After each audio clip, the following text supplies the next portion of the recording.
अच्छा, ये royal king जी का सवाल है। Indian ex Muslim Sahil, why Muslim girls don't criticise हलाला कॉन्सेप्ट इन इस्लाम।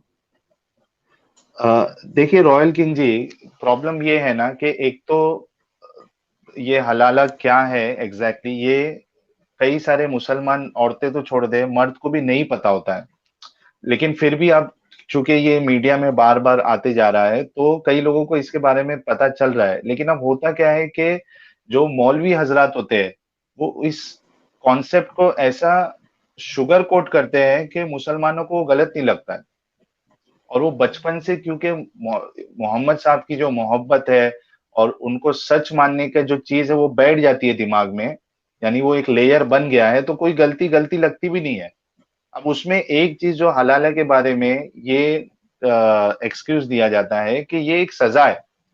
सजा किसके लिए? मर्द के लिए। इनका मानना ऐसा है कि चूंकि ये एक यानी क्या कहेंगे उसको, ऐसा टॉपिक है जो मजाक मस्ती वाला टॉपिक नहीं, यानी आपकी लाइफ का मैटर है ये, तो आप उसमें अपनी मर्जी से तलाक दोगे, छोड़ दोगे, तलाक दोगे, तो ऐसा नहीं होता है। आपको उस बारे में सोचना चाहिए। इसलिए अगर आपके पास तीन ऑप्शन है, 3 बार आपके पास ऑप्शन है, आपने तलाक दे दी, आपके पास एक बार दी, आपके पास ऑप्शन है कि उसके साथ जो है रिकंसाइल कर ले, 2 बार दे दी, तीसरे बार दे दी, अब पॉसिबल नहीं है, आप उसको रिकंसाइलेशन नहीं कर सकते, तो उसमें एक ऑप्शन दिया गया है कि ठीक है, अगर आपको फिर भी अगर रिकंसाइल करना है तो पहले जो वो औरत है उसको आपको किसी और मर्द के साथ शादी करवानी है। और सिर्फ शादी से काम नहीं चलेगा, शादी करने के बाद उनका जो है वो इंटीमेसी भी होना चाहिए, सेक्सुअल इंटरकोर्स होना चाहिए। उसके बाद वो जो दूसरा जो उसका शौहर है सॉरी, वो अगर उसको तलाक देता है तब ये पहले मर्द से शादी कर सकती है। अब इसमें ये कहा जाता है कि ये मर्द के लिए सजा है, तो मैं ये कहना चाहूंगा कि ये मर्द के लिए कैसे सजा है भाई? ये तो औरत के लिए सजा है। आप औरत को किसी मर्द के पास भेज रहे हो, ये आपके लिए थोड़ी ना सजा है। अगर मर्द को सजा देनी थी तो वो मर्द को किसी मर्द के पास भेज देते कि भाई लो सजा लो, तब बात समझ में आती कि मर्द के लिए सजा है। आप औरत को सजा दे रहे हो, उसको नहीं चाहते हुए भी आप किसी दूसरे मर्द के साथ उसको आप जो है सेक्सुअल इंटरकोर्स के लिए भेज रहे हो। तो ये मेरे हिसाब से तो ये औरत के लिए सजा है, मर्द के लिए तो नहीं हो। मर्द को सजा देनी होती तो उसको किसी मर्द के पास भेज देना चाहिए था कि ले भाई पहले जाके मजा चख ले और उसके बाद फिर आप पुरानी बीवी वापस मिलेगी। क्या कहना है जी। आपका? तो मतलब जी मैं पहले खत्म कर लूं तो बताना ये चाह रहा हूं कि जो आपका सवाल था कि मुस्लिम लड़कियां या औरतें इसको गलत क्यों नहीं समझती या उसके बारे में नहीं बोलती, क्योंकि उनको पता ही नहीं कि ये गलत है, या वो मानती नहीं ये गलत है। अगर गलत मानना शुरू कर देगी तो फिर इस्लाम पे क्वेश्चन आ जाएगा और आहिस्ते आहिस्ते उसका इस्लाम भी छूट जाएगा। जी अब्दुल्ला भाई हाँ, आप बोलिए। मैं यही कहता हूँ कि या तो वो इंडोक्ट्रिनेटेड है या इग्नोरेंट है। ये दो ही चीजें होती हैं, चाहे मुस्लिम महिलाएं हो या मुस्लिम पुरुष हो या मुस्लिम युवक हो। जो इस्लाम को फॉलो करते हैं, इनके दो ही कारण होते हैं, या तो नंबर वन इग्नोरेंस या नंबर टू इंडोक्ट्रिनेशन। इसके अलावा कोई भी रीजन नहीं है कोई इस्लाम को फॉलो करे या इस्लाम को प्रैक्टिस करे।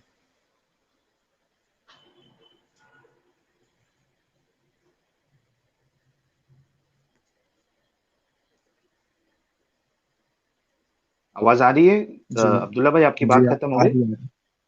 जी हाँ, मैं यही कह रहा था कि मतलब जैसे आप मतलब जो आपने बोला, मैं उसी को ही इलेबोरेट कर रहा था। मतलब उसका मैं हम्म। निष्कर्ष निकाल रहा था कि ये दो ही कारण होते हैं बस। कोई हम्म। महिला होती है या पुरुष होता है वो इस्लाम को फॉलो करता है।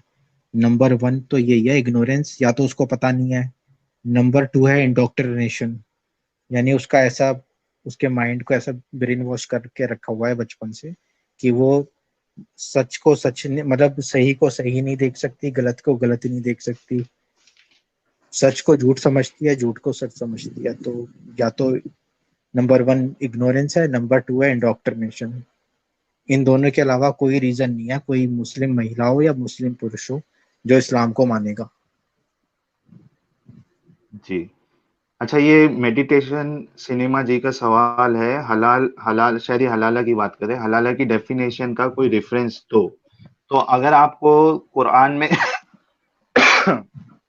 कुरान में अगर हलाला देखना है तो आप सूरह बकरा चैप्टर नंबर 2 वर्स नंबर 230 देख लीजिए, आपको हलाला क्या है वो पता चल जाएगा।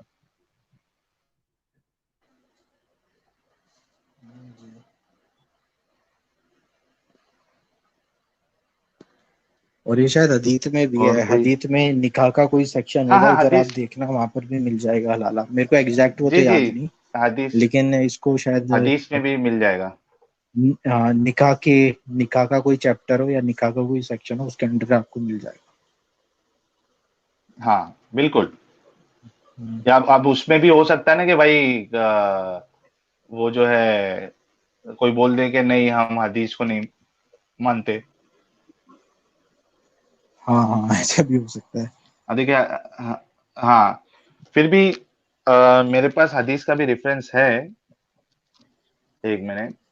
ये मैंने उसमें भी पढ़ा था, ये जो मैं आपको बायोग्राफी है बता ना, रहा था, है, इबन मेरे हिशाम। मुझे मिल गया है, नहीं अच्छा मुझे अच्छा। मिल गया है, सही बुखारी वॉल्यूम 7 बुक 72 और हदीस नंबर 715, 715। अब देखिए इसमें एक मतलब यानी किस्सा है कि एक औरत जो है वो शादी कर लेती है, फिर ऐसा एक मतलब लंबा किस्सा है, अभी वो पूरी हदीस में पढ़ूंगा तो बहुत लंबा हो जाएगा। उसमें से जो हलाला वाला पार्ट है वो मैं पढ़ देता हूँ। कि देखिए, Allah's apostle said to her, if that is your intention, then know that it is unlawful for you to remarry Rifa unless Abdul Rahman has had sexual intercourse with you. समझ रहे?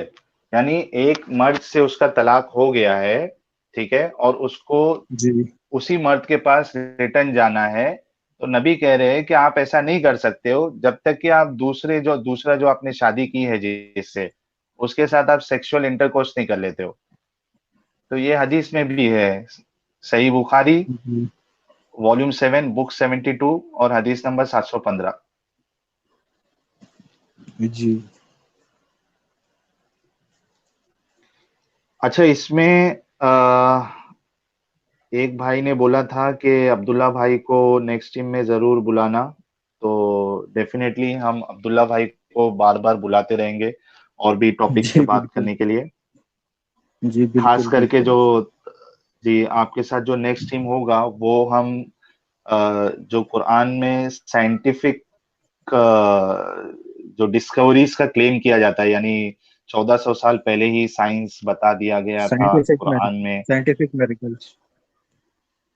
हाँ, मिरेकल्स हो गया, discoveries हो गई, यानी 1400 साल पहले हो गई थी वो डिस्कवरी, बाद वाले ने तो बस कॉपी किया है।